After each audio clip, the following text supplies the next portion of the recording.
Alors avant de démarrer l'atelier avec une autre vidéo, je vais vous présenter un tout petit peu le matériel, la philosophie aussi de cet atelier-là. Donc d'abord, moi j'utilise tout le temps des grandes feuilles.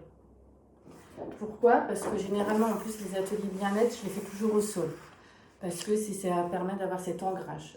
Cet ancrage à la nature, cet ancrage à la terre, l'ancrage dans son corps.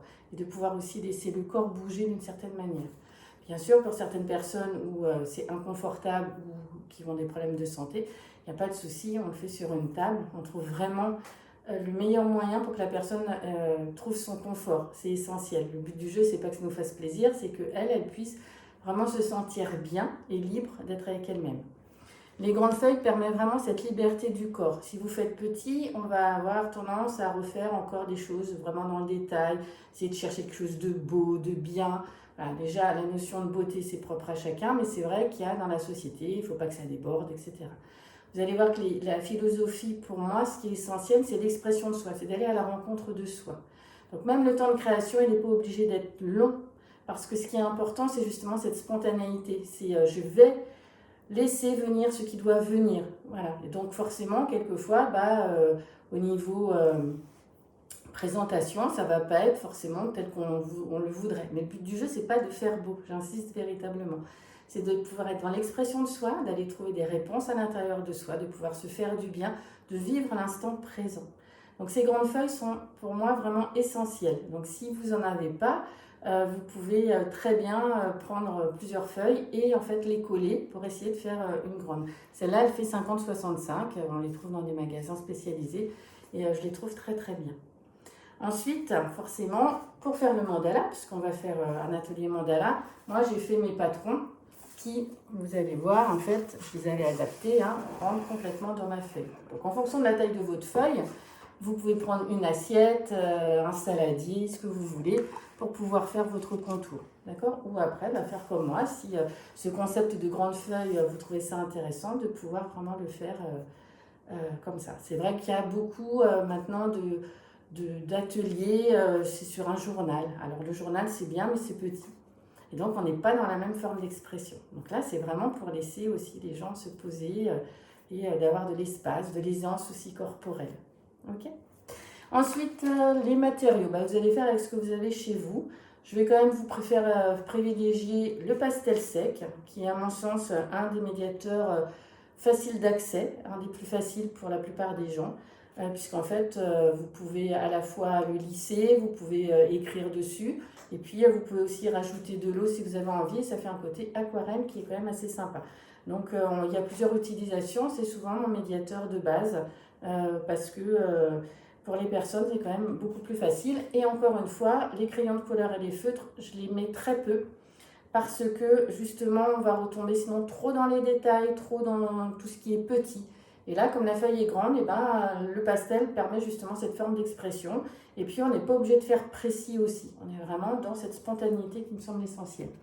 Mais vous pouvez utiliser du pastel gras aussi, qui est intéressant. Vous pouvez proposer des crayons, des feutres, ce que vous voulez. Vous pouvez aussi proposer différents papiers. Donc, moi, je récolte à chaque fois qu'il y a des anniversaires, Noël, des fêtes. Là, vous voyez, c'est un papier cadeau. Voilà, je récupère. Là, c'était Jack de Bruges. Mais je m'en sers aussi. Les gens, ils me prennent les anses pour pouvoir faire leur création. Vous pouvez prendre du papier de soie. Vous pouvez prendre des magazines pour découper. Moi, j'ai une préférence pour des papiers qui sont des images qui sont déjà coupées et ça c'est souvent quand je fais déjà le photolangage, ce sera pour une autre formation, mais c'est important de les sortir du contexte du magazine pour que la personne elle puisse se projeter véritablement comme elle a envie. Voilà, vous pouvez prendre des perforatrices, vous pouvez aussi prendre des beaux papiers un peu colorés, etc., qu'on peut trouver chez Action, Cultura, etc., qui permettent aussi avec les perforatrices ou de déchirer aussi tout simplement les papiers. Je vous ai mis d'ailleurs en annexe la création que j'ai faite pour cet atelier-là. Vous verrez qu'en bas, il y a justement du papier déchiré, les perforatrices, j'ai pris des papillons, le pastel que j'ai laissé à la fois comme ça et j'ai mis de la peinture, ce qui va vous permettre de voir qu'avec aussi peu de matériaux, on peut faire vraiment quelque chose qui est essentiel. C'est pas tant les matériaux qui vont être essentiels, vous allez voir dans ma philosophie des ateliers que je propose, mais c'est plutôt vraiment qu'est-ce que j'en fais et comment j'ai envie de m'exprimer avec. Donc en fait, il faut faire confiance dans le potentiel créatif de la personne qui, même s'il n'y a que du pastel, dans les formations que je fais de plus longues, les gens n'utilisent que le pastel et déjà elles se disent de manière incroyable. Donc faites-vous confiance, utilisez ce que vous avez, en même temps de ne pas trop en mettre, hein, parce qu'après la personne elle ne sait plus comment faire, quelquefois au contraire ça va l'encombrer, donc de choisir comme vous le sentez les différents outils. J'utilise aussi quelques instruments de musique pour pouvoir faire soit la météo intérieure, ça c'est pareil, ça sera plutôt dans les formations de développement personnel.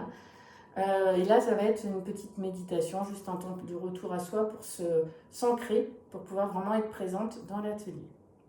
Et enfin, et ça vous allez les avoir en annexe pour faire votre atelier, j'ai utilisé 3 oracles, 3 jeux, parce que dans ma philosophie, ce qui est essentiel, c'est de toujours proposer des supports de projection. La feuille blanche, la peinture libre, les ateliers d'expression libre, à mon sens, ça limite. C'est paradoxal, mais la personne, elle ne sait pas quoi faire. Donc là, ce qui va être important, et vous allez vraiment l'éprouver lors de l'atelier, c'est de comprendre qu'avec ce thème, déjà, on va bien, comme je vous ai dit, expliquer le domaine d'intervention, on est dans le bien-être, on est dans le ressourcement, et comment la personne, on va l'aider à se relier à elle-même à travers, en fait, des outils que moi j'utilise. Donc je transforme tous les oracles que j'ai, tous les jeux, j'en ai créé, vous allez voir, j'en ai pris un que j'ai créé, d'autres que j'utilise, mais je ne lis pas les définitions. Parce que pour moi, ce qui est essentiel, c'est ce qui vient de la personne véritablement. Voilà, si je prends, je ne sais pas, par exemple, là, il y a la carte du soleil, dans ce jeu-là, si je commence à lire ce qu'elle pense du soleil, ça va m'enfermer dans sa forme pensée. Donc moi, je préfère à chaque fois demander à la personne, ok, le soleil, qu'est-ce qu'il représente pour toi? Qu'est-ce que c'est en train de te dire? Qu'est-ce que tu es en train de te raconter à travers ça? Et de prendre le support du soleil. Et si la personne, au bout d'un moment, elle prend appui sur le soleil et qu'il y a la lune qui apparaît et qu'elle préfère faire la lune, et ben moi, je la laisse faire la lune. Parce que ce qui est important, c'est ce rapport à soi. C'est pas de me faire plaisir en disant, ah, bah, elle a pris le soleil, il faut que je prenne le soleil. Non, c'est cette liberté d'être qu'on va redonner à travers ces ateliers-là. Et c'est ça qui va être important, c'est cette philosophie, ce rapport à soi, d'aider la personne vraiment à être au cœur d'elle-même, dans son processus créatif, sans s'accrocher à ce qui est extérieur. On prend appui, mais on va voir à l'intérieur de soi. Donc, vous allez avoir en annexe les 3 jeux. J'ai utilisé, pour pouvoir vous aider, vous verrez, à faire l'atelier, j'utilise 3 jeux. Le premier, c'est un jeu que j'ai créé qui s'appelle Prendre soin de soi. Je crée beaucoup de jeux sans images parce que ça permet justement à la personne d'aller vraiment à l'intérieur d'elle-même et d'aller voir son signifiant, ses images, son symbolique. Donc c'est intéressant aussi de créer des jeux où il n'y a pas d'image parce que l'image, la manière dont ça va être dessiné, ça va déjà emmener la personne dans quelque chose. Donc là, vous allez voir à chaque fois, vous avez chaque jeu avec les cartes retournées. Donc vous pouvez faire de 2 manières suivantes. Soit vous allez choisir un peu à l'intuition, dire moi je veux telle carte de ce jeu-là.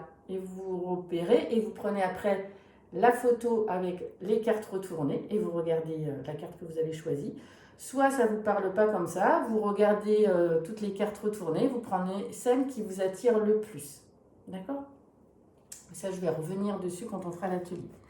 Donc voilà, le premier, c'est Prendre soin de soi, un jeu que j'ai inventé. Ensuite, j'ai utilisé l'oracle, l'âme de la terre-mère. Donc, voilà, c'est des cartes comme ça, du même principe. Il y en a certaines qui sont donc retournées. À l'intuition, vous dites, aujourd'hui, pour me ressourcer dans cet atelier-là, j'ai besoin de ça. Souvent, dans mes ateliers, je fais choisir 3 cartes. Quand j'ai les personnes en direct, j'étale mes cartes et tu choisis 3 cartes. Et sur les 3 cartes, tu prends celle qui te parle le plus. Et vous allez voir qu'après, c'est qu'est-ce qu'elle me dit à moi. Donc, on ne lit pas, pour moi, les commentaires parce que c'est encore une fois ne pas se faire confiance, ne pas être en reliance avec soi, mais être en reliance avec la personne qui l'a créé. Donc, quelquefois, après, on peut y aller si on a envie. Mais ce qui est essentiel pour l'atelier, c'est on n'y va pas. On n'y va pas parce que c'est apprendre vraiment à s'écouter soi-même. Et le dernier, c'est le tambour, l'oracle du tambour, qui est aussi très beau. Voilà, et qui va fonctionner de la même manière. Voilà à peu près pour la présentation du matériel, un petit peu de la philosophie de l'atelier. Donc en gros, je résume. Ce qui va être important, c'est d'amener la personne véritablement à se connecter à sa propre vérité, à trouver ses propres réponses. On prend appui sur ce qui existe, mais non pas pour se calquer, se coller à ce qui existe et ce que la personne a créé, mais plutôt à ce que la participante, celle qui va être dans l'expression d'elle-même, puisse vraiment toucher le cœur de ce qu'elle est véritablement. Donc c'est ça vraiment ce qui est essentiel. C'est pour ça que les grandes feuilles sont importantes, parce qu'il y a aussi cette générosité envers soi, cet espace, ce mouvement que la personne elle peut faire dans sa liberté d'être. Et le fait aussi d'être au sol permet aussi une autre manière de se relier à soi, plutôt que cette manière conventionnelle d'être à table ou devant un carnet. Voilà. Donc, il y a d'autres choses que je vous dirai après l'atelier, pour voir un petit peu les points essentiels, mais c'était un petit peu pour vous présenter les choses. Donc maintenant, ce que je vous propose, ça va être de pouvoir cliquer sur la nouvelle vidéo pour faire vraiment l'atelier du mandala en lien avec vous-même dans le domaine d'intervention qui est le bien-être. À tout de suite.